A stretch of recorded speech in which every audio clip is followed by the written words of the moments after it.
Board preparation start हो चुकी है। जी हाँ, कंप्लीट इन 30 डेज, यानी कि science class 10th UP board की तैयारी अगर आप लोग कर रहे हो और साइंस के बायोलॉजी चैप्टर से या फिर बायोलॉजी टॉपिक से आप लोगों को कई कन्फ्यूजन्स हैं, पेपर खराब जाता है, एग्जाम्स खराब जाते हैं बायोलॉजी से रिलेटेड, तो ये वीडियो बिल्कुल आप लोगों के लिए है। और मैं उम्मीद करता हूँ ये सारी वीडियो जो आप लोगों को बताई जा रही है, इन सभी वीडियो में आप लोगों को मोस्ट इंपॉर्टेंट क्वेश्चंस बताए जाएंगे। उम्मीद करता हूँ पूरी वीडियो आप लोग एंड तक जरूर देखोगे। कंप्लीट करना है 30 डेज में साइंस बायोलॉजी की वीडियो। मैं उम्मीद करता हूं आज की इस वीडियो में अगर आप लोगों ने अनसॉल्व खरीद लिए हैं और आप लोगों को पता नहीं किस प्रकार से अनसॉल्व को यूज करना है, तो ये वीडियो आप लोगों के लिए ही बनाई जा रही है। एंड तक वीडियो जरूर देखें। 2011 साइंस बोर्ड पेपर को आज समझाया जा रहा है। इसके जो basics question, multiple choice questions हैं, उसको आज बताया जाएगा। कल वेरी शॉर्ट, परसों शॉर्ट और लास्ट में चौथे दिन आप लोगों को लॉन्ग क्वेश्चंस समझाए जाएंगे, जिसमें आप लोग प्रिपेयर कर सको। जितने भी पेपर्स बोर्ड में पूछे जा चुके हैं, रिपीट होते हैं, हर साल रिपीट होते हैं, और मैं उम्मीद करता हूं इन रिपीटेड क्वेश्चंस को आप लोग जरूर समझोगे, अच्छे से पढ़ते चलोगे। एंड तक वीडियो जरूर देखें। धन्यवाद। आज की इस वीडियो में जो कि बायोलॉजी से रिलेटेड है, 2011 बोर्ड पेपर से ही बनाई गई है, और मैं उम्मीद करता हूं अगर आपने अनसॉल्व लिया है तो वीडियो आप लोग एंड तक जरूर देखो। स्टार्ट करते हैं वीडियो। चलिए समझते हैं बायोलॉजी, जो कि आप लोगों के लिए थोड़ा सा कठिन सब्जेक्टों में से एक सब्जेक्ट है। जो फिजिक्स केमिस्ट्री के लिए प्रॉपर एजुकेशन तैयारी कर रहे हैं उनके लिए ये पोर्शन थोड़ा सा वीक हो जाता है। थ्योरेटिकल पोर्शन होता है, अच्छे से समझना जरूरी होता है। बोर्ड के एग्जाम में मैं उम्मीद करता हूँ जिस तरीके से मैं आप लोगों को समझाने जा रहा हूँ उस तरीके को आप लोग जरूर तैयार करोगे। और मैं कोशिश करूंगा, पूरी तरह से कोशिश करूंगी 100% बायोलॉजी का पेपर क्लास 10 के यूपी बोर्ड एग्जाम में जरूर पूछा जाए। और जैसी तैयारी मैं कह रहा हूं बिल्कुल उसी तरह से आप लोग तैयार करते चले। सबसे पहले आज जो इस वीडियो में मैं बताने जा रहा हूं, 2011 में जो बोर्ड का पेपर आया था उसमें जो 7 पेपर सेट बने थे साइंस के सेक्शन सी के, उन्हीं सेक्शन सी को आज मैं बताऊंगा। और मैं उम्मीद करता हूं इस पूरे जितने भी क्वेश्चंस मैं बताने जा रहा हूं इसको आप लोग अच्छे से तैयार करोगे अपने 2021 बोर्ड के एग्जामिनेशंस के क्वेश्चंस को देखते हुए। इसलिए बहुत ही ज़्यादा ब्रॉड स्पेक्ट्रम को लेकर मैं नहीं पढ़ाऊंगा, छोटे छोटे पॉइंट्स को बताता चलूंगा। इस ईजीएस्ट पॉइंट सभी ने अनसॉल्व ले ली, लेकिन कैसे तैयार करना ये किसी को नहीं पता है। किस प्रकार से तैयारी करनी है अनसॉल्व पेपर को देखते हुए, या फिर अनसॉल्व की अगर आप लोगों ने बुक खरीद ली है तो ये वीडियो बिल्कुल आप लोगों के लिए है। और मैं उम्मीद करता हूं हर एक पॉइंट को मैं इतना बेसिक समझाता हुआ चलूंगा, आप लोग भी सारे क्वेश्चंस अटेम्प्ट करके आओगे यूपी बोर्ड एग्जामिनेशन 2021 में। इसलिए चलिए स्टार्ट करते हैं क्वेश्चन नंबर 1 से। सेक्शन सी बायोलॉजी का जो सेक्शन है, साइंस में 3 सेक्शन होते हैं, ए बी सी, आप लोग पता है। सेक्शन सी बायोलॉजी, पहला question, glycolysis takes place in, आप लोगों ने क्लास 9th में पढ़ा था। क्या पढ़ा था? डिफरेंट टाइप के सेल ऑर्गेनेल्स पढ़े थे, और सेल्स के बारे में आप लोगों ने काफी चीजें समझी थी, पढ़ी थी। यहां पर कुछ सेल ऑर्गेनेल्स दे दिए गए हैं, उन्हीं ऑर्गेनेल्स में तो बताना है कि किस ऑर्गेनेल में ग्लाइकोलिसिस टेक्स प्लेस होती है। तो कौन सी इन चारों में सही ऑप्शन होगा जिसमें ग्लाइकोलिसिस टेक्स प्लेस? तो क्या लगता है? चलिए बात करते हैं। तो चलिए बात कर लेते हैं किसकी? साइटोप्लाज्म की। आप लोगों ने डिफरेंट टाइप्स के सेल ऑर्गेनेल्स पढ़े थे। सेल स्ट्रक्चर आप लोगों को याद आ रहा होगा, बिल्कुल इस तरह से सेल स्ट्रक्चर आप लोगों ने पढ़ा था। और इस स्ट्रक्चर के अंदर कुछ लिक्विड मटेरियल्स पड़े होते हैं, ये भी आप लोगों ने ध्यान दिए थे। यहाँ पर इसी लिक्विड मटेरियल में कई तरह के सेल ऑर्गेनेल्स रहते हैं, ये भी आप लोगों ने पढ़ा था। इसी के सेंटर में न्यूक्लियस होता है, ये आप लोग ने पढ़ा था, याद आ रहा? बिल्कुल बात की जा रही है साइटोप्लाज्म, क्लोरोप्लास्ट, माइटोकॉन्ड्रिया और राइबोसोम। इन चारों में से ग्लाइकोलिसिस टेक्स प्लेस किस पार्ट में करती है? ये अगर आपको याद है तो ये क्वेश्चन में आप लोग 1 मार्क्स पा सकते हो। क्या लगता है? रिपीटेड क्वेश्चन होता है, 2021 में भी आने की संभावना लगभग इसकी बराबर है। उम्मीद करता हूं आप लोग उसका आंसर पढ़ोगे और जानकारी जरूर प्राप्त करोगे। आज इस वीडियो में आप लोगों की प्रिपरेशन से संबंधित है, इसलिए आंसर्स मैं बताता चलूंगा, आप लोग अटेम्प्ट करते चलें। अगर आपको लगता है कि आप सही हो, आंसर जरूर दें। तो glycolysis takes place in which part of the cell organelles, कौन सा पार्ट में ग्लाइकोलिसिस होती है बता देता हूं। माइटोकॉन्ड्रिया को हम लोग power house of the cell कहते हैं, लेकिन glycolysis basically takes place in the cytoplasm. ठीक है, क्लियर हो गया? कोई डाउट नहीं है? अगर कोई डाउट है तो जरूर पूछें। ध्यान रखिएगा, डाउट अगर आप पूछते चलेंगे तो बोर्ड के एग्जाम से आप लोग जो भी गलतियां आप लोगों की अभी हो सकती हैं हो जाएंगी, बोर्ड के एग्जाम में बिल्कुल आप लोगों को गलतियां दोहराओगे बिल्कुल नहीं, ऐसी मैं गारंटी लेके चलता हूं। क्वेश्चन नंबर 9 का सेकंड है, during respiration energy is stored in the form of.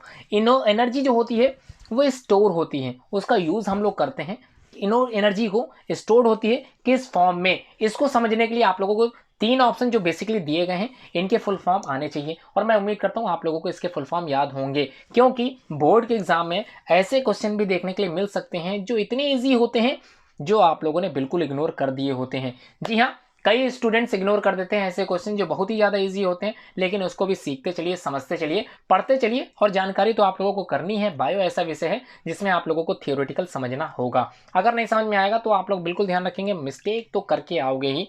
और मैं उम्मीद करता हूँ 25 मार्क्स, मैं चाहता हूँ 25 मार्क्स बायो में आप लोग पूरे पूरे जरूर लेके आए। ऐसी मैं आप सभी लोगों से कोशिश करता हूं, पढ़ाने की पूरी प्रयास करता हूं कि आप लोग हर एक पॉइंट को अच्छे से समझते चलो। During respiration energy stored in the form of, पहले तो तीनों के फुल फॉर्म समझ लीजिए। एडीपी का फुल फॉर्म होता है एडिनोसिन डाइफॉस्फेट। जी हाँ, एडिनोसिन डाइफॉस्फेट की बात हो रही है, डाइफॉस्फेट है, और एटीपी में वहां पर ट्राइफॉस्फेट हो जाएगा, मतलब एडिनोसिन ट्राइफॉस्फेट। क्लियर हो गया। और एनएडीपी में एडीपी तो आता ही है, एन ही का तो पता करना है, तो निकोटिनामाइड आगे तो आप लोग जान ही गएंगे एटीपी एडीपी का फुल फॉर्म। इसलिए मैं उम्मीद कर रहा हूँ ये तीनों के फुल फॉर्म आप लोग जरूर से अच्छे से याद करें। 1 नंबर में ये क्वेश्चन पूछा जा सकता है, what is the full form of ADP, ATP and NADP. ठीक है, याद हो गया। आगे बढ़ते हैं, क्वेश्चन क्या कह रहा है, ड्यूरिंग रेस्पिरेशन एनर्जी किस फॉर्म में स्टोर होती है, ये आपको बताना है। तो बता देता हूं, इसका जो राइट आंसर है, 9th का जो सेकंड का राइट आंसर है वो एडिनोसिन ट्राइफॉस्फेट बिल्कुल सही उत्तर है। और मैं उम्मीद करके चल रहा हूं कि आप लोगों ने इसका उत्तर अच्छे से समझ लिया होगा, आप लोग इसके उत्तर को देते चलोगे।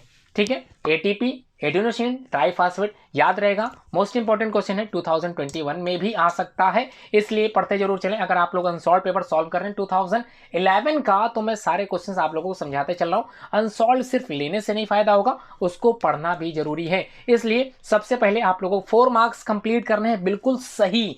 4 नंबर सही हो गए तो कॉन्फिडेंस लेवल अपने आप ऊपर उठ जाएगा और आगे के क्वेश्चंस आप लोग बिल्कुल सही करके आओगे, ये मेरी गारंटी है। एज ए साइकोलॉजिस्ट मैं आप लोगों को साइकोलॉजिस्ट के माध्यम से समझाता चल रहा हूँ, इसलिए सीखते चले। साइकोलॉजी मेरा फेवरेट सब्जेक्ट रहा है, इसलिए मैं समझा रहा हूँ। ठीक है, थर्ड क्वेश्चन, 9th का third, during aerobic respiration 1 molecule of glucose produces, क्या लगता है ड्यूरिंग एरोबिक रेस्पिरेशन, आप लोगों ने पढ़ा था एरोबिक रेस्पिरेशन और एनीरोबिक रेस्पिरेशन, ज्यादा कुछ डिफरेंट नहीं था, सिंपली वे में आप लोगों ने पढ़ा था। Aerobic respiration is the process of respiration जिसमें ऑक्सीजन की उपस्थिति में क्या होता है, ऑक्सीजन की उपस्थिति में ग्लूकोज का ऑक्सीडेशन होता है, यही तो पढ़ा था। याद आ रहा, नहीं याद आ रहा, बिल्कुल याद आ गया तो अच्छी बात है, आप लोगों का ही ये क्वेश्चन है, मोस्ट इंपॉर्टेंट है। During aerobic respiration 1 molecule of glucose produces, कितने एटीपी को प्रोड्यूस करता है 1 मॉलिक्यूल ऑफ ग्लूकोज, क्या लगता है इसका आंसर क्या होगा? तो जरूर उत्तर दें, और मैं उम्मीद करता हूं आप लोगों के उत्तर का, मैं इंतजार भी करता हूं कि कोई ना कोई उत्तर जरूर आप लोग बताते चलो। तो थर्ड का, 9th का थर्ड का क्या आंसर सही होगा, कितने ग्लूकोज प्रोड्यूस होते हैं ये आप लोगों को बताना है। अगर आंसर आपने दे दिया तो बता देता हूं, 38 एटीपी बिल्कुल बनेंगे, यही आंसर है 38 एटीपी। बिल्कुल समझ में आ गया उत्तर, उम्मीद करता हूं आप लोग आंसर देते जरूर चलोगे। थर्ड का सी आंसर बिल्कुल सही है, 38 एटीपी। तो एटीपी क्या है, अभी हम लोगों ने पढ़ा था एनर्जी सप्लीमेंट है, stored in the form of, इसी एटीपी फॉर्म में ही तो एनर्जी सप्ली क्या होती है, स्टोर्ड होती है। इसका यूज करते हैं हम लोग ड्यूरिंग एरोबिक रेस्पिरेशन के तौर पर। 1 मॉलिक्यूल ऑफ ग्लूकोज प्रोड्यूस करता है कितने एटीपी, 38 एटीपी। याद हो गया, कोई कंफ्यूजन नहीं। आगे बढ़ते हैं, मोस्ट इंपॉर्टेंट क्वेश्चन है, रिपीटेड क्वेश्चन है, हर साल ये बोर्ड के एग्जाम में आता है, किसी ना किसी सेट पेपर में आता है, और मैं उम्मीद करता हूं हो सकता है आपके पेपर सेट में भी आ जाए। ट्रांसलोकेशन ऑफ फूड और ट्रांसलोकेशन ऑफ वाटर, ये दोनों में कई बच्चे कंफ्यूज होते हैं, कैसे याद करें, क्या तरीका कुछ है? बिल्कुल तरीका है, हर एक चीज का तरीका आप लोगों को मैं बताता चलूंगा, हर एक चीज को कैसे आप लोग तैयार करो, कैसे अपने डाउट्स को क्लियर करो, मैं सब बताता चलूंगा। क्वेश्चन नंबर 4 में क्या है, ट्रांसलोकेशन होता है फूड का, टेक्स प्लेस बाय किसके द्वारा फूड का ट्रांसलोकेशन होगा। चलिए मैं इसको थोड़ा सा क्लियर कर दूं, कई बच्चे कंफ्यूज होते हैं, फूड और मिनरल्स में अंतर क्या है, अगर यहाँ फूड की जगह मिनरल्स होता तब क्या करते हैं। चलिए बताता हूं, आप लोगों को याद आ रहा होगा, ये एक गमला है मान लेता हूं, इसमें ये क्या है, मिट्टी है, ये भी आप लोग समझ गए होंगे। इस मिट्टी में ही तो क्या उगता है, यहां से एक पेड़ उगता है, जर्मिनेट करता है, ये भी आप लोग समझ गए। ठीक है, ये समझ में आ रहा, मैंने थोड़ा सा शॉर्टकट में समझाया है, इसको समझिएगा अच्छे से। इस गमले की जो मिट्टी होती है, इसी मिट्टी में हम लोग क्या करते हैं, फर्टिलाइजर्स का उपयोग करते हैं, और किसका, मैन्योर्स का उपयोग कर सकते हैं, ये समझ में आ रहा। इसका मतलब यूरिया एक फर्टिलाइजर है, ये आप लोगों ने पढ़ा था, याद आ गया। NPK ये भी आप लोगों को याद आ रहा है, नाइट्रोजन, फास्फोरस और potassium, these are the common fertilizer जिनका इस्तेमाल हम लोग इस खाद्य पदार्थ को मिट्टी में मिलाने के लिए करते हैं और इसका उपयोग पेड़ पौधे द्वारा किया जाता है। समझ में आ गया? मतलब ये जो मैंने लिखा है यूरिया एंड NPK, ये क्या है? मिनरल्स हैं जो पौधों को इनकी आवश्यकता होती है वो अवशोषित करते हैं। कहां से? मिट्टी से। क्लियर हो गया? अब देखिए वाटर कहां से एब्जॉर्ब करेंगे? वाटर कहां है? मिट्टी में ही तो वाटर है। मतलब पानी और मिनरल दोनों का कंडक्शन होगा किसके द्वारा? Water translocation as well as mineral translocations, ये जो होता है जाइलम के द्वारा होता है। इसलिए बच्चों कंफ्यूज बिल्कुल मत होना। मिनरल्स की अगर बात करें, जल की अगर बात करें, वाटर की अगर बात करते हैं तो ये जाइलम होगा, क्योंकि जाइलम जा से जल और जा से जाइलम, तो conduction of water is basically done by xylem. समझ में आ गया? अब आगे समझ लेते हैं इसी चीज को, फिर से मैं बताता हूं। जाइलम तो समझ में आ गया, translocation of water and minerals basically takes place by किसके द्वारा होता है? जाइलम के द्वारा। क्लियर हो गया? अब देखिए अगला डायग्राम बनाता हूं, बिल्कुल ऐसा डायग्राम पहले भी बनाया था। अब मैं फ्लोएम को कैसे आप लोगों को अपने दिमाग में बैठाना, ये मैंने एक पेड़ बना दिया, यहाँ से मैंने फूल भी बना देता हूँ, सब कुछ बना देता हूँ, पहले जैसा ही सब कुछ है। यहाँ मिट्टी है, पहले जैसा ही है। अब देखो फोटोसिंथेसिस एक प्रोसेस होती है जिसमें ये पेड़ पौधे करते क्या है? अपना भोजन ही तो बनाते हैं। क्या बनाते हैं? फूड बनाते हैं। अब ये फूड बन तो गया, बना कहाँ? किचन क्या था? लीव्स, पत्तियों में ही तो भोजन बनता है बच्चों, पत्तियों में भोजन बनता है। स्टोमेटा वहीं पे थे। स्टोमेटा का प्रोसेस क्या है? स्टोमेटा का फंक्शन क्या था? क्या करती हैं वो? Gaseous exchanges takes place by stomata, और उसी गैस की वजह से, मतलब कौन सी गैस की वजह से? CO2 गई और ऑक्सीजन बाहर आई। ये समझ में आ गया? फूड बन गया। अब ये जो फूड है ये different parts of the plant में कैसे पहुंचेगा? ये पहुंचेगा कैसे? लीव्स में बना है, different parts of the plant में कैसे पहुंचेगा? With the help of phloem. समझ में आ गया? कई बच्चे कंफ्यूज थे, इसको क्लियर कराने के लिए कई बच्चे मुझसे आस करते पूछते थे, सर कंफ्यूजन है, बहुत ज़्यादा कंफ्यूजन है, क्या होता है? मिनरल्स क्या होते हैं? वाटर कंडक्शन क्या होता है? फूड कंडक्शन, कई कंफ्यूजन था। तो मुझको उम्मीद है मैंने समझा दिया। इतनी उम्मीद अगर आप लोग अच्छे से समझ गए होंगे तो ये डाउट तो बिल्कुल क्लियर हो गया होगा, बिल्कुल कर लोगे इसका आंसर। क्वेश्चन फिर से देख लेते हैं, 9th का 4, translocation of food takes place by, क्या लगता है जाइलम होगा? बिल्कुल नहीं, जाइलम जा से जल, जा से जाइलम। ट्रांसलोकेशन अगर वाटर होता तब तो जाइलम बिल्कुल सही था, लेकिन फूड की बात हो रही है, जो पेड़ पौधों ने भोजन बनाया उसको different parts of the plant तक पहुंचाने के लिए कौन कार्य करेगा? वर्क कौन करेगा? फ्लोएम करेगा। तो basically function of the phloem क्या होता है? Translocation of food. क्या समझ में आ गया? सभी को आ गया? चलिए अच्छी बात है, आप लोग रिप्लाई जरूर करा करिए और मैं उम्मीद करता हूँ आप लोग वीडियो जरूर एंड तक देखें जिसमें आप लोगों के सारे डाउट्स क्लियर हो जाएं। ये वीडियो इसीलिए बेसिकली बनाया जा रहा है कि कुछ बच्चे जो ऑनलाइन तैयारी करने के लिए मुझसे बार बार कह रहे हैं, एक्चुअली मेरे पास समय बिल्कुल नहीं मिल पा रहा था, इसी वजह से मैं प्रॉपर वीडियो नहीं बना पा रहा हूँ, जिसके लिए मुझको बहुत ही ज़्यादा खेद है। मैं अंदर से खुद सोचता हूँ मैं इतनी सारी वीडियो बना चुका हूँ यूट्यूब पे, फिर भी इस समय मेरे पास वक्त नहीं मिल पा रहा कि मैं आप लोगों के लिए और ज़्यादा वीडियो बना सकूँ। बेसिकली कंप्यूटर से रिलेटेड जो मैं पढ़ा रहा था उसको थोड़ा सा मैं रोक चुका हूँ। थोड़ा सा मैं प्रयास पूरा करूँगा, मैं पढ़ाऊँगा जरूर। मैं उम्मीद करता हूँ मॉडल पेपर जो मेरे द्वारा बनाया जाए बोर्ड के एग्जाम में जरूर आ जाए, पूरा फंस जाए, ये मेरी किस्मत है। अच्छी बात है, मैं कोशिश करता हूँ सारे पेपर बोर्ड के मैं कंसेप्ट को पढ़ता हूँ, समझता हूँ कहाँ से क्वेश्चन निकल के आते हैं, टीचर कैसे क्वेश्चन बनाता है, सोचता क्या है, किस प्रकार से क्वेश्चन दिया जाए बोर्ड एग्जाम्स के बच्चों को, तो उसी पर मैं एज ए साइकोलॉजिस्ट वर्क करता हूँ। मैं उम्मीद करता हूँ शायद मेरे द्वारा बताए जाए क्वेश्चंस आप लोगों के एग्जाम में भी फंसता हो। चलिए आगे बढ़ते हैं।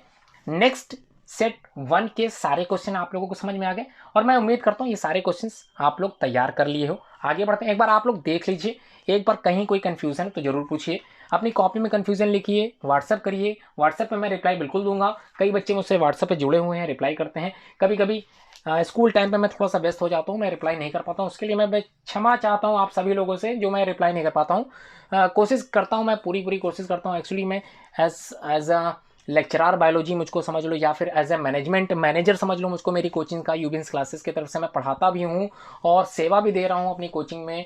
कई बच्चे जुड़े हैं मुझसे, फ्री ऑफ कॉस्ट भी पढ़ाता हूँ। कई चीज़ें हैं जो मुझको देखनी होती हैं जिसकी वजह से मैं ऑनलाइन नहीं समय दे पा रहा हूँ। प्रयास पूरा रहेगा, मैं आप सभी लोगों के लिए अपनी सेवा जरूर दे रहा हूँ और मैं उम्मीद करता हूँ आप लोग यूट्यूब पे जरूर ऑनलाइन जरूर आके ये सारी वीडियोस देखते होंगे और मैं आप लोगों के रिप्लाई से समझ सकता हूँ कि आप लोग कितना इस तरह की वीडियो इंतजार करते हो। चलिए आगे बढ़ता हूँ। क्वेश्चन नंबर जो सेट पेपर 2 है 2011 का, उसको थोड़ा सा समझ लेते हैं। सिंपल क्वेश्चन है, आप लोग रीड कर लीजिए। हो सकता है आपको सारे आंसर आते हो। 9 का 1 2 3 4 क्वेश्चन होते हैं। हो सकता है कुछ 30% क्लोज से बाहर हो। मैं बताता चलूंगा कौन सा कोड या कौन सा क्वेश्चन बाहर है 30% कोड से, वो भी बता दूंगा। और बाहर है तो क्या हुआ, समझना तो सब कुछ है। 10th में आ चुके हैं, प्रॉपर समय था पढ़ने का। सेकंड चैप्टर ही तो हटा था कंट्रोल एंड कोऑर्डिनेशन का, क्या वो भी नहीं पढ़ सकते थे? बिल्कुल पढ़ाऊंगा, परेशान मत होइए, सब कुछ बताऊंगा, सारी चीजें बताता चलूंगा। बस शर्त यह है कि आप लोग अच्छे से समझते रहें। क्वेश्चन नंबर 9 का 1 में, number of alveoli in lungs कितने होते हैं, नंबर पूछा जा रहा है। ऐसे क्वेश्चन भी आ सकते हैं कि आप लोगों ने इमेजिन किया था, बिल्कुल पूछे जा सकते हैं। ऐसे क्वेश्चन भी पूछे जा सकते हैं, ध्यान रखिएगा। जैसे नंबर ऑफ सलाइवरी ग्लैंड आप लोगों ने याद किया था। Number of salivary gland pairs में कितने होते हैं? 3 पेयर। अगर नंबर पूछा जाए तो 6 होते हैं, ध्यान रखिएगा। कंफ्यूज मत होइएगा, कई बच्चे कंफ्यूज होके क्रोमोसोम गड़बड़ करके आते हैं। क्रोमोसोम का मतलब 23 पेयर्स में होते हैं और 46 नंबर में होते हैं। क्लियर, समझ में आ गया? यहां बेसिकली किसकी बात की जा रही है? Number of alveoli in lungs, तो हमारे जो फेफड़े होते हैं जिनसे ऑक्सीजन कहां पहुंचता है, लंग्स से ऑक्सीजन कहां पहुंच रहा? पल्मोनरी वेन्स की सहायता से हमारे हार्ट में पहुंचता है। और हार्ट के किस भाग में पहुंचता है ये भी आप लोगों ने पढ़ा था। कौन से भाग में? लेफ्ट ऑरिकल में, ठीक है। लंग्स से प्योर ब्लड पल्मोनरी वेन्स की सहायता से लेफ्ट कहां पहुंचता है? ऑरिकल में पहुंचता है। बिल्कुल समझ में आ गया। यहां पर एल्वियोलाई की बात की जा रही है। लंग्स में कितने होते हैं? आंसर आप लोगों ने दे दिया, मैं बताता हूं। 30 करोड़ होते हैं, 30 करोड़ होते हैं। इतने छोटे छोटे होते हैं कि आप लोग कैसे काउंट करोगे? साइंटिस्ट ने प्रूव कर दिया है, कई तरह की रिसर्च हो चुकी है। 30 करोड़ याद कर लीजिए, ज्यादा इजी है। 30 करोड़ क्लियर हो गया। 9th का फर्स्ट का ऑप्शन डी बिल्कुल सही है। 30 करोड़ होते तो बहुत ज्यादा है, 30 लाख भी हो सकते हैं, 30 करोड़ भी हो सकते हैं, लेकिन बेसिकली अगर याद करना है तो 30 करोड़ याद कर लीजिए। सेकंड क्वेश्चन है, लंग्स जो होते हैं, हमारे जो फेफड़े होते हैं, जब हम लोग ऑक्सीजन अंदर करते हैं तो आप लोगों को याद होगा डायफ्राम कहां वर्क करता है। कभी सांस खींचिए, देखिए क्या होता है। तो जब सांस अंदर जाती है तो हमारे जो रिब केज होते हैं वो बाहर निकलते हैं। डायफ्राम क्या करता है? डायफ्राम का क्या करता है? ऊपर की तरफ बढ़ता है, और उसके बाद जब हम सांस छोड़ते हैं तो क्या होता है? डायफ्राम नीचे तरफ। बिल्कुल इसी तरह से वर्क करता है। तो लंग्स जो क्लोज होते हैं, घिरे रहते हैं, किससे घिरे रहते हैं ये आप लोगों से पूछा जा रहा है, किस चीज से घिरे रहते हैं। तो उम्मीद करता हूं आप लोगों ने आंसर दे दिया होगा, आप लोगों ने आंसर बता दिया होगा। बी का 9th का फर्स्ट हो गया, 9th का सेकंड आप लोगों को बताना है। क्या आंसर होगा? Pericardium, pleural membrane, perichondrium, peritoneum. तो क्या लगता है? प्लूरल मेम्ब्रेन अगर आपने बताया तो बिल्कुल सही बताया है। Pleural membrane is the right answer of this question, ठीक है। लंग्स जो होते हैं बेसिकली क्लोज होते हैं, घिरे रहते हैं प्लूरल मेम्ब्रेन से, और ये जो प्लूरल मेम्ब्रेन है ये बिल्कुल सही ऑप्शन है। अगला क्वेश्चन है, थर्ड क्वेश्चन है, और मैं उम्मीद करता हूं आप लोग इसका आंसर जरूर दोगे। Lymph does not contain, lymph आप लोगों ने ब्लड और लिम्फ की जो डेफिनेशन थी या फिर ब्लड और लिम्फ में जो डिफरेंशिएट था वो पढ़ा होगा, ऐसा मैं उम्मीद करके चल रहा हूं। पढ़िए जरूर, रीडिंग जरूर करिए, भले कुछ समझ में आए चाहे ना समझ आए, कंफ्यूजन अपने क्रिएट करिए, सारे कंफ्यूजन व्हाट्सएप पे करिए। समय मिलते ही मैं आप लोगों को प्रॉपर पढ़ाऊंगा। मैं उम्मीद करता हूँ सारी वीडियोस में बनाता चलता हूँ, जैसे समय मिलता है वैसे ही बताता चलता हूँ। लिम्फ डज नॉट कंटेन, क्या चीज लिम्फ में नहीं होती? आप लोगों ने पढ़ा था ब्लड में। ब्लड बेसिकली कितनी चीजों का बना था? चलिए मैं इसको क्लियर कर देता हूँ। किस चीज को? ब्लड को। ब्लड जो बना था 2 चीजों से मिलकर बना था, एक था प्लाज्मा, ठीक है, समझिएगा ध्यान से। एक प्लाज्मा था और दूसरा ब्लड कार्पसेल्स थे, ठीक है, ब्लड कार्पसेल्स थे। और ये जो ब्लड कार्पसेल्स थे बेसिकली कितने तरह के थे? 3 तरह के थे। आरबीसी था, डब्ल्यूबीसी था, प्लेटलेट्स था। ये क्लियर हो गया। प्लाज्मा, ये जो प्लाज्मा होता है ये पूरे बॉडी का अगर हम लोग बात करें या पूरे ब्लड का अगर हम बात करें तो 55% होता है। और ब्लड कार्पसेल्स कितने होते हैं? जाहिर सी बात है माइनस कर देंगे, 45। ये क्लियर हो गया। अब इसी में 90% प्लाज्मा में वाटर होता है। बताइए कितनी अच्छी बात आप लोगों को सीखने के लिए मिली। तो बिल्कुल उसी तरह से लिम्फ भी होता है, इसमें वाटर भी होते हैं, प्रोटीन्स भी होती है। अब लिम्फ जो है कलरलेस होता है, इसका मतलब कलरलेस होता है तो उसका रंग लाल तो बिल्कुल नहीं होता होगा। तो इसका आंसर क्या सही होगा? थर्ड का डी सही है बिल्कुल। अगर आपने उत्तर दिया है रेड ब्लड कैप्सूल्स नहीं होते तो बिल्कुल सही है। लिम्फ डज नॉट कंटेन, क्या चीज कंटेन नहीं करता? रेड ब्लड कैप्सूल्स कंटेन नहीं करता। चलिए नेक्स्ट बात करता हूँ, आरबीसी, डब्ल्यूबीसी और प्लेटलेट से ये क्वेश्चन आया है। मोस्ट इंपॉर्टेंट टॉपिक ध्यान रखनी है, ब्लड जरूर पढ़ के जाइएगा, कई बार आया है बोर्ड के एग्जाम में पूछा गया है। Which blood capsules destroy bacteria. चलिए इसके लिए मैं बता देता हूँ, आरबीसी का फंक्शन बता देता हूँ, डब्ल्यूबीसी का फंक्शन बता देता हूँ और प्लेटलेट का फंक्शन बता देता हूं, जिसमें आप लोगों को ये वाला क्वेश्चन आसानी से याद आ जाए। आरबीसी का फंक्शन होता है, ये जो रेड होती है आरबीसी, रेड होती है, रेड का मतलब इसमें क्या घुला होता है, ऑक्सीजन घुली होती है, इसी वजह से रेड होती है। ऑक्सीजन जैसे ही हीमोग्लोबिन में घुलती है ऑक्सी हीमोग्लोबिन बनता है, और ऑक्सी हीमोग्लोबिन इसी वजह से ब्लड का रंग लाल होता है। ये आप लोगों ने बचपन से पढ़ा था, याद आ गया। डब्ल्यूबीसी व्हाइट ब्लड कैप्सूल्स होते हैं। चलिए आरबीसी का फंक्शन बता देता हूँ, ये जो ऑक्सीजन हमारे शरीर में या हमारे ब्लड सेल्स में पहुंची थी, या हमारे different parts of the cells में पहुंची थी, डिफरेंट टाइप्स के ऑर्गेनल्स के सेल में पहुंची थी, वो किसकी वजह से पहुंची थी, इसी आरबीसी की वजह से ऑक्सीजन हमारे पूरे शरीर में फैलती है, पूरे शरीर के सेल्स में फैलती है, इसी आरबीसी की वजह से। मतलब ट्रांसलोकेशन ऑफ ऑक्सीजन या gaseous exchanges basically takes place by RBC. समझ में आ गया। डब्ल्यूबीसी का फंक्शन क्या होता है, हमारे शरीर में कई तरह के माइक्रो ऑर्गेनिज्म अंदर जाते हैं, और उन्हीं माइक्रो ऑर्गेनिज्म को रोकने के लिए, प्रिवेंट करने के लिए हम लोग अपने शरीर में इम्यूनिटी पावर बनाते हैं। ये तो आप लोगों ने पढ़ा था। डब्ल्यूबीसी बेसिकली करते क्या है, किल्स करते हैं बैक्टीरिया को, किल्स करते हैं माइक्रो ऑर्गेनिज्म को, और हमारे जो शरीर में इम्यूनिटी पावर को मजबूत करते हैं। यही डब्ल्यूबीसी हमारे शरीर में इस तरह का कार्य करते हैं। समझ में आ गया। प्लेटलेट्स का कार्य बता देता हूँ। कभी कभी हम लोग अचानक से कहीं गिर जाते हैं, या चक्कर आके हम लोग गिर जाते हैं, उस समय हमारे आसपास कोई नहीं होता, हमारे पैर से, हाथ से कहीं से ब्लड निकलने लगता है, और हम लोग स्वयं उस ब्लड को नहीं रोक पाते। उस समय ब्लड में एक ऐसी चीज होती है थ्रोम्बिन, कई चीजें होती हैं ऐसी, अभी तो फिलहाल मैं बता देता हूँ। कुछ चीजें ऐसी होती हैं जिसकी वजह से ब्लड अपने आप रुक जाता है, उसी रुकने को हम लोग यहाँ पर बोलते हैं क्लॉटिंग। ठीक है, क्लॉटिंग समझ में आ गया।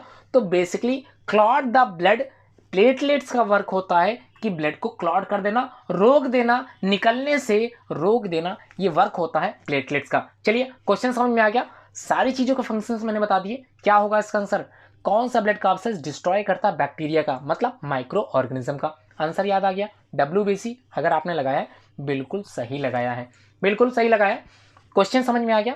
पेपर सेट कौन सा था, ये आप लोगों को याद होगा, 2011 का सेकंड पेपर सेट था ये, और मैं उम्मीद करता हूँ चारों क्वेश्चंस आप लोगों को अच्छे से समझ में आ गए होंगे। अब हम लोग चलते हैं पेपर सेट 3 की ओर। 7 सेट की सीरीज है 2011 की, और मैं उम्मीद करता हूँ सारे क्वेश्चंस मैं बताता चलूंगा। देखिए रिपीटेड क्वेश्चन है कि नहीं, बिल्कुल रिपीट हुआ, और मैं उम्मीद करता हूँ ये रिपीटेड क्वेश्चंस आगे भी रिपीट होते चलेंगे, क्योंकि टीचर्स बाहर से कुछ नहीं दे सकता, उसको देना पड़ता है सिर्फ और सिर्फ बुक की एक्सरसाइजेस से, बुक से ही देना पड़ता है, और इतने ज़्यादा क्वेश्चंस बन भी नहीं सकते, इसलिए रिपीटेड क्वेश्चंस अपने आप ही आ जाते हैं। इसलिए अगर आप लोग अनसॉल्व ही पढ़ डालो तो 100% आप लोग पूरे क्वेश्चन समझ सकते हो। चलिए क्या है समझ लेता हूँ। क्वेश्चन सिंपली वे में पूछा गया है। पहले में क्या पूछा गया है, सेट 3 है, पहले तो ये समझ लीजिए। सेट 3 का पहला question, glycolysis takes place in, बताने की आवश्यकता नहीं है, क्या आंसर होगा, साइटोप्लाज्म, बिल्कुल सही आंसर होगा। Cytoplasm is the right answer of this question. Glycolysis takes place in the cytoplasm. Second question है ट्रांसलोकेशन ऑफ, फिर से रिपीट हो गया, कितनी अच्छी बात है, ट्रांसलोकेशन ऑफ फूड। इस बार आप लोग बिल्कुल गलत नहीं करोगे, आंसर बता दीजिए क्या होगा, फ्लोएम होगा, बिल्कुल सही है। Third question, which technique of water harvesting is popular in the Kerala. Kerala में किस तरह की कौन सी वाटर हार्वेस्टिंग होती है, ये आप लोगों ने पढ़ा था। आप लोगों के 3 चैप्टर बायो से रिलेटेड लास्ट में है, कई टीचर्स नहीं बता पाते, मैं बता देता हूँ। लास्ट के जो 3 चैप्टर हैं, sources of energy, our environment और मैनेजमेंट ऑफ नेचुरल रिसोर्सेज, ये भी तीनों चैप्टर बायोलॉजी में ही ऐड है। 25 मार्क्स इन्हीं चैप्टर से भी बनता है, ध्यान रखिएगा। इन तीनों चैप्टर से 5 नंबर आप लोगों के बोर्ड एग्जाम में पूछे जाते हैं। ये आप लोगों को मिल जाएगा ब्लूप्रिंट। जैसे ही आप लोग एचएम पब्लिकेशन की बुक को ओपन करोगे, शुरुआत में ही ब्लूप्रिंट दिया हुआ है, और उसमें लिखा हुआ है 20 मार्क्स ऊपर के 4 चैप्टर बायोलॉजी के थे, और नीचे जो 5 नंबर के रिपीटेड क्वेश्चन या फिर उसमें से पार्ट्स हैं वो नीचे दे दिए गए हैं। ब्लूप्रिंट जरूर पढ़ा कीजिए, उसमें आप लोगों को काफी कुछ समझ में आएगा। चलिए क्वेश्चन नंबर क्या था, 9th का ए समझ में आ गया, 9th का बी समझ में आ गया। अब हम लोग बात करें 9th का 3 में क्या लगाओगे आप लोग, तो क्या है, इसको बोलते हैं कुक्स। तो यहाँ पर कुक्स KW वाला कुक्स नहीं है, तो KUCHS है, तो बिल्कुल सही है। चाहे उसको कच्छ पढ़िए, चाहे कुछ पढ़िए, कुछ भी पढ़ सकते हैं, आपकी मर्जी। केरला में नाम ही इसी प्रकार का है, इसलिए अच्छे से समझ लें क्या है।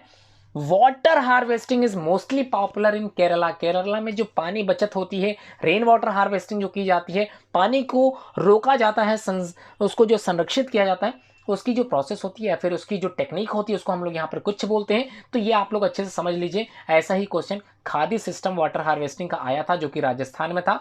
बायो का ही ये क्वेश्चन है, तो मोस्ट इंपॉर्टेंट क्वेश्चन है, बिल्कुल अच्छे से समझ लीजिए, ये क्वेश्चन पूछे जा सकते हैं। नेक्स्ट क्वेश्चन है, डिफॉरेस्टेशन कॉज करता है। डिफॉरेस्टेशन का मतलब होता है, डी मतलब डिलीट कर देना, फॉरेस्ट मतलब फॉरेस्ट को हटा देना।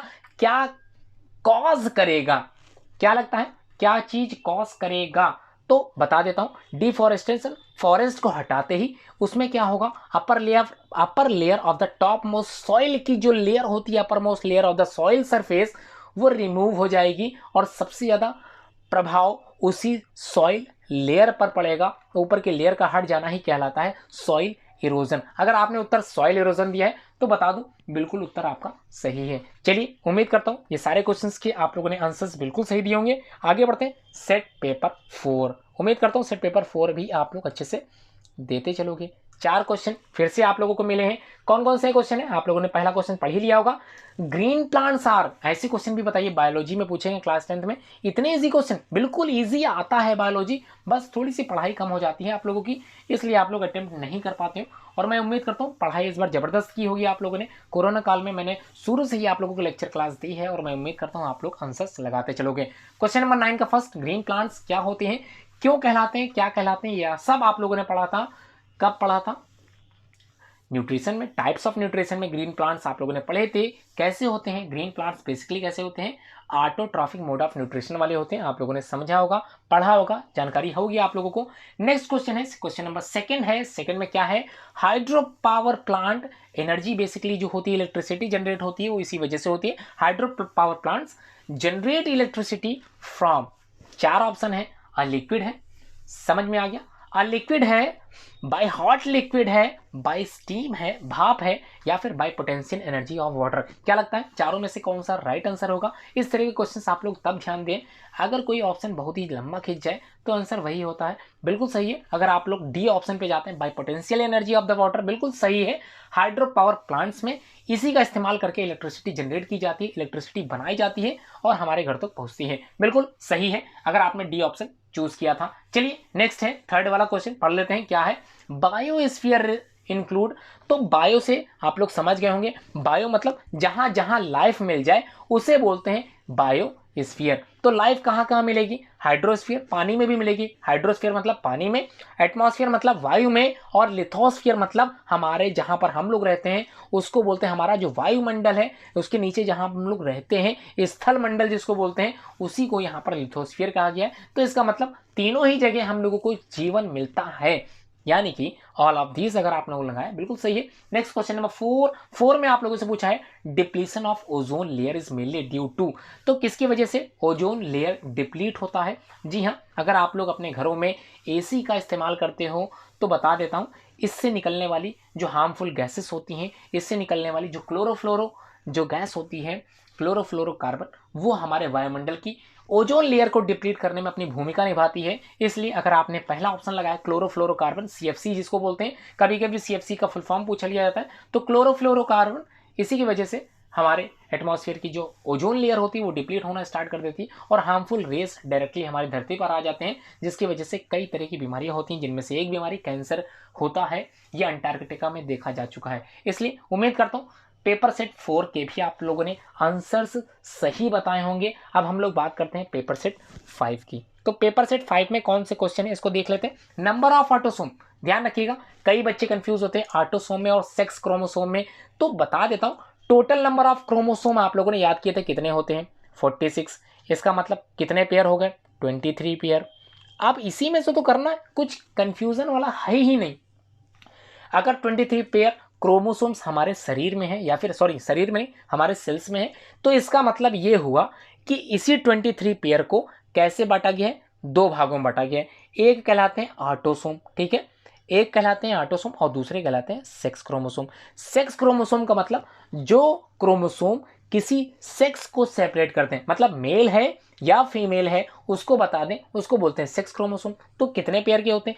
एक पेयर होता है, ठीक है, एक पेयर सेक्स क्रोमोसोम पाया जाता है। इसका मतलब बचे हुए कितने पेयर बचे? 23 पेयर थे, एक पेयर निकाल दो, बचे 22 पेयर, 44 नंबर बचे। अब यहां पर पेयर में पूछ रहा है तो कितने होंगे? आंसर क्या होगा? बिल्कुल सही, अगर आपने उत्तर ए लगाया है तो बता दो ऑटोसोम्स नंबर पेयर्स में कितने होते हैं? 22। अगला क्वेश्चन चलिए बात करते हैं 9th का सेकंड का क्वेश्चन देख लेते हैं। Non directional plant movement are called. ध्यान रखिएगा, कभी कभी ये क्वेश्चन पूछा भी जाता है, नॉन डायरेक्शनल प्लांट मूवमेंट। तो अगर नॉन डायरेक्शनल प्लांट मूवमेंट की बात की जा रही है तब तो आप लोग नास्टिक मूवमेंट लगाइएगा, क्योंकि एन से नॉट और एन से नास्टिक मूवमेंट दोनों ही बिल्कुल इसी तरह से याद कर लीजिए। नॉन डायरेक्शनल प्लांट मूवमेंट जिसको हम लोग बोलते हैं नास्टिक मूवमेंट, ठीक है। कभी कभी क्वेश्चन ये पूछा भी गया, what do you mean by nastic movement? तो non directional plant movement are called nastic movement, ठीक है। आगे बढ़ते हैं, नेक्स्ट क्वेश्चन थर्ड है। थर्ड वाला क्वेश्चन हमारे कोर्स से हटा दिया जा चुका है, ऑक्सीटोसिन हार्मोन की बात यहाँ पर की जा रही है। सॉरी, ये क्वेश्चन तो है, क्योंकि ये किस में है? ये आप लोगों के हाउ डू ऑर्गेनिज्म रिप्रोड्यूस में आप लोगों ने पढ़ा था, उसी में ये क्वेश्चन मिल जाएगा, ठीक है, घबराने की बात नहीं है। ऑक्सीटोसिन इज सिक्रेटेड बाय, यहाँ क्वेश्चन पूछ रहा है ये जो ऑक्सीटोसिन का जो बात की जा रही है ये सिक्रीट होता है, किसमें सिक्रीट होता है? तो थर्ड का क्या सही होगा? Oxytocin is basically secreted by, पहला है मेल्स, दूसरा मेल्स एंड फीमेल्स बोथ, तीसरा है प्रेग्नेंट वुमेन, या चौथा फीमेल्स। तो ऑक्सीटोसिन हार्मोन जो होता है बेसिकली सीक्रेट इन फीमेल्स में सही माना जाता है। तो तीसरे का अगर आप लोग फीमेल लगाए तो बिल्कुल सही है, आपका उत्तर बिल्कुल सही है। चलिए, इसी का ही चौथा क्वेश्चन छूट गया था, अगले पेज पे आ गया। The pair having opposite characteristics is called. तो अपोजिट कैरेक्टरिस्टिक्स से मतलब पेयर बताते, तो मेंडल ने क्या बताया था? एक डोमिनेंट कैरेक्टर वाले होते हैं और दूसरे कैसे होते हैं? रेसेसिव कैरेक्टर वाले होते हैं। इसी में इसका क्वेश्चन का आंसर छुपा है, क्या है? The pair having opposite character.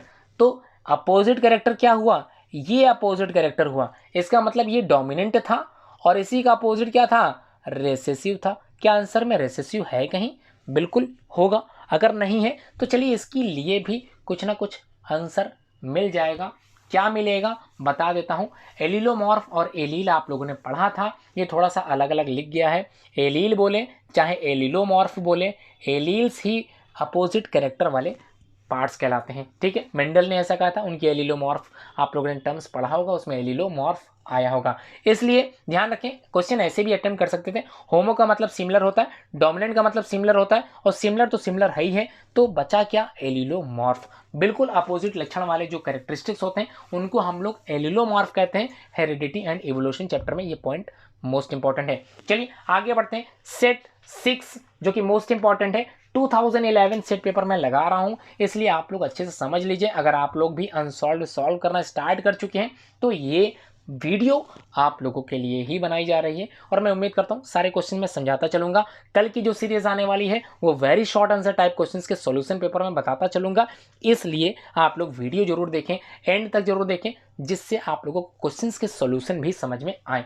पहला क्वेश्चन सेट 6 है, पहले तो ये समझ लें। आप लोगों के पास अगर अनसॉल्व है, ये क्वेश्चन आप लोगों की बुक में होंगे, मैं समझाता चल रहा हूँ, आंसर तो लिखे ही होंगे, समझाता मैं चल रहा हूँ, इसलिए अच्छे से समझ लें। The largest gland in the human body, तो लार्जेस्ट ग्लैंड जो होती है वो हमारे शरीर में कौन सी होती है, ये क्वेश्चन पूछा जा रहा है। तो फर्स्ट का आप लोग आंसर समझ गए होंगे, लीवर। लेकिन इससे संबंधित और भी क्वेश्चन पूछे जाते हैं कि लीवर से सिक्रेट होने वाली चीज जिसको हम लोग बोलते हैं बाइल, ये आप लोगों ने पढ़ा था, क्लियर हो गया। अब आप लोगों ने पढ़ा ये भी होगा कि पैनक्रियास से सिक्रेट होने वाली क्या चीज थी, याद कीजिए, पैनक्रिएटिक जूस तो था, लेकिन इंसुलिन हार्मोन बिल्कुल मत भूलिए। क्वेश्चन ये भी आता है कि इंसुलिन हार्मोन किससे सिक्रेट होता है, इसी इंसुलिन हार्मोन को सिक्रेट करता है कौन? पैनक्रियास। ये क्वेश्चन भी आ चुका है। Salivary gland, number of salivary gland, ये पूछा जा चुका है। 3 पेयर्स याद आ रहा है तो अच्छी बात है। सबसे क्वेश्चन आते हैं गैस्ट्रिक ग्लैंड कहाँ होता है? जी हाँ, गैस्ट्रिक जूस जो HCl था सिक्रीट होता है स्टमक में। समझ में आ गया? क्वेश्चन समझ में आ रहा? जितने क्वेश्चन इस क्वेश्चन से पूछे जाते हैं मैंने सारे बता दिए, और मैं उम्मीद करता हूं आप लोग सभी क्वेश्चन करके आओगे। अगला क्वेश्चन है नंबर ऑफ सलाइवरी ग्लैंड, बिल्कुल बताने की आवश्यकता नहीं है, आप लोगों ने आंसर अटेम्प्ट कर लिया होगा। क्या आंसर होगा इसका? बता देता हूँ, इसका ऑप्शन पहले दिखा देता हूँ।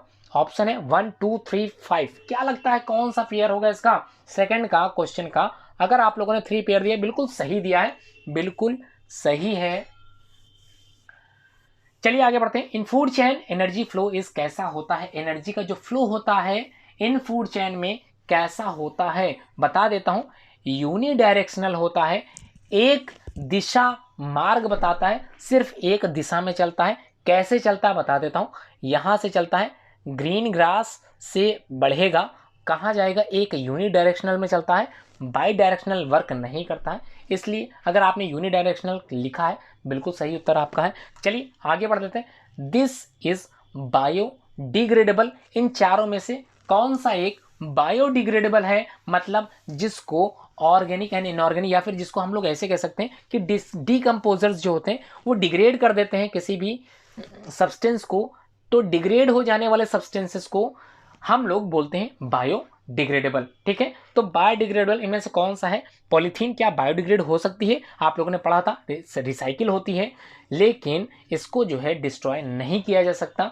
डीडीटी केमिकल है, डिस्ट्रॉय नहीं हो सकता। प्लास्टिक ये बनाया जाता है, केमिकली है, डिस्ट्रॉय नहीं हो सकता। लेकिन जो काऊ डंग है, जो गोबर होती है, वो क्या है?